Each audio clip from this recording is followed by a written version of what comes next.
ముందుగా మహాపురుషులను స్మరిస్తూ గర్జనపల్లి వాస్తవ్యుడై మన నుండి దూరమైన మా అన్న మల్యాల రమేష్ అన్నను స్మరిస్తూ మరి గజ్జల మల్లయ్య గారి సంస్మరణ సభకు విచ్చేసిన అతిరథ మహారాజులందరికీ, నా బహుజన కళాకారుల వాగ్గేయ కళాకారులందరికీ మనస్ఫూర్తిగా అభినందనలను తెలియజేస్తూ ఉన్నాను.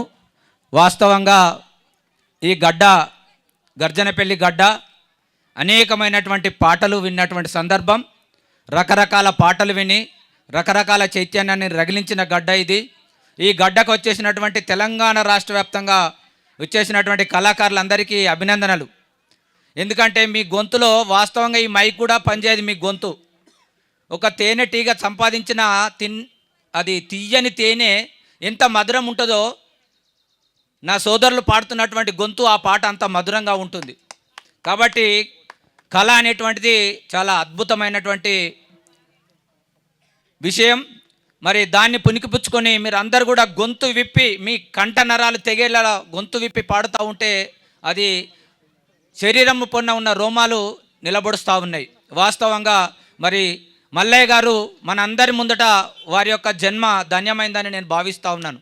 ఎందుకంటే మహాపురుషుల ఫ్లెక్సీ మీద ఒక సంస్మరణ సభ జరుపుకోవనేటువంటి అవకాశం అది కొంతమందికి వస్తుంది.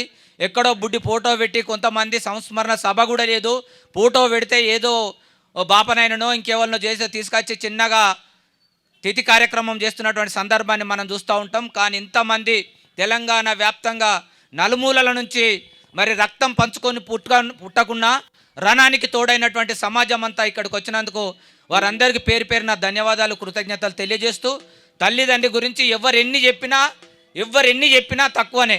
తల్లి అంటే ఆమె గురించి వందల వేల పాటలు రాసిన తక్కువనే. తండ్రి శ్రమ గురించి మనం ఎంత చెప్పినా తక్కువనే. కాబట్టి తల్లి అంటే ప్రేమ మమకారం కలిగినటువంటిది. అందుకే తల్లి వృద్ధురాలైతే కొడుకు సాధకుండా తల్లిని ఇబ్బంది పెడతా ఉన్నాడట. ఈ ముసలి ఎప్పుడు చచ్చిపోతుందో, నా బాధ ఎప్పుడు తీరుతుందో అని తన ఆర్థిక స్థితిగతుల వల్ల తన తల్లిని తిడుతూ ఉన్నాడట. తిట్టి చివరికి బాధతో ఇక నేను సాధలేను, నా వల్ల కాదు, నిన్ను ఎక్కడన్నా అడవిలోకి తీసుకుపోయి అడవిలో వారే సత్తా అని చెప్పి కొడుకు తల్లిని భుజాల మీద ఎక్కించుకొని అడవి మార్గం కూడా వెళుతూ ఉన్నాడట. వెళ్ళి అక్కడ ఒక పరుపు బండ మీద కూర్చోబెట్టి, అమ్మ ఇక నువ్వు రాకు, నేను సాధడం నా వల్ల కాదు, ఇక నువ్వు ఇక్కడనే చచ్చిపో, నేను మర్రిపోతున్నా అని చెప్పి తల్లికి చెప్పుకుంటూ వస్తుండట కొడుకు. మర్రి రాగానే తల్లి అన్నదట, నాన్న ఒకసారి ఇటు మర్రి చూడు అంటే, అగో మల్ల ముసలి ఎందుకో పిలుస్తుంది నన్ను, మళ్ళీ ఏం చెప్తుందనంటే, ఇగో ఈ పెద్ద కారణ్యపు అడవిలో నన్ను ఎత్తుకొని వచ్చినవు, తిరిగి మళ్ళీ ఇంటికి చేరుకోవడానికి నీకు మార్గం దొరుకుతుందో లేదో అని నీ భుజాల మీద కూర్చున్నబెట్టుకొని వచ్చినప్పుడు ఆ చెట్టు ఆకులు, కాయలు, పండ్లు, పువ్వులన్నీ తెంపుకుంటా రోడ్డు పొన్న వారేసుకుంటూ వచ్చిన వాటి ఆనవాళ్ళు గుర్తుపట్టుకొని చక్కగా ఇంటికో బిడ్డ, నీ కొడుకుల బిడ్డలను మంచిగా కాపాడుకో నాన్న అని మళ్ళీ తల్లి చెప్పిందట. అంటే తల్లి తను మరణిస్తున్నా తన కుమారుని యొక్క యోగక్షేమాలు తెలిపినటువంటి తల్లి. కాబట్టి తల్లి గురించి ఎంత వర్ణించినా తక్కువే. తండ్రి అంటే నమ్మకం, తల్లి అంటే విశ్వాసం. నమ్మకం కలిగినప్పుడు